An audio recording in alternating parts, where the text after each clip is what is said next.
Alright everybody, how you doing? This is AfroDJMac, and I want to show you how to take grooves from songs you might know and like and put them into your own beats and songs. Think of it like sampling the feel of a song.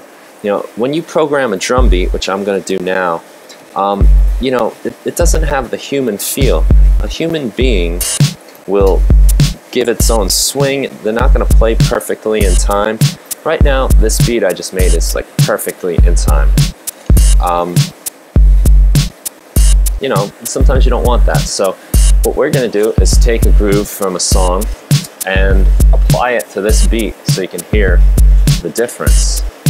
So what I'll do to make that happen is I'm just going to duplicate this clip that I just built here, and we'll keep like one straight and one with the groove. So I'm going to go into my music. I'm going to go into Aerosmith and grab Walk This Way, kind of, you know, bit that beat with what I was just doing. And I'm going to set this to warp. I'm going to loop it. I'm going to get right in to way over in the beginning of the song where the drum beat is. Now, the trick is you got to just find that first beat. We'll select set 1-1 to here. And just so you hear what I'm playing you, we'll trigger that clip.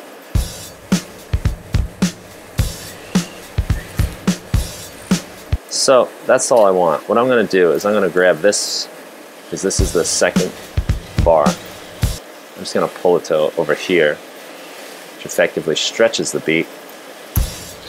So I've slowed it down a little bit, but the groove is still there. So I'm going to right click this. I'm going to go to extract groove. The landscapers are out making noise, so I'll try to be quick. Now my groove shows up here in the groove pool, which you can highlight this little wave, I guess is what it's supposed to be. And I'm just going to drag that and put it right on this clip, the second one. And I'll let you hear what it sounds like. Let's mute that. And I'm actually going to, you see down here, it's selected Walk This Way. I'm going to commit that so you can see what it does to the beat here. It's going to move these guys around a little bit. So very slightly, because Joey Kramer, the drummer of Aerosmith, doesn't play exactly on the time of like the click does. You get these subtle variations, which is part of why Joey Kramer is such an amazing drummer, because he's got a great groove. And now we can just hear the other beat, and you feel how much stiffer that is. I might as well do this, and I'll switch to the other one. If you kind of want to move to this one, it's got a nice groove. This one, straight. Very like robotic. Much more of a groove.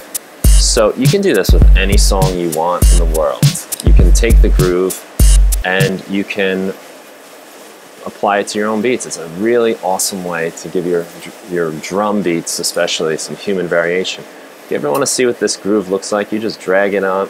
I thought I could drag that onto a MIDI track maybe. I just made a MIDI track, and I can drag this groove right here, and this shows you kind of like where the beats are falling on this guy. Is that all I got? So yeah, basically what it does is it just shows you where his timing was, and it's not directly on the grid. And that's the magic of it, okay? Everything can get really stiff in electronic music if you're not careful, so this is a great way to give your beats some variation and some movement. So stiff, no groove, groove in. I'm sure you can feel that. It's subtle, but it makes a big difference, especially when you start layering things over it. You start playing along to a groove rather than a strict drum machine. So I hope that helps you out. Give it a shot. Try it on your favorite songs. And, you know, you ever hear a song that has a cool groove to it, remember it and extract that groove and use it in your productions. It's sampling feel. It's really cool. Enjoy.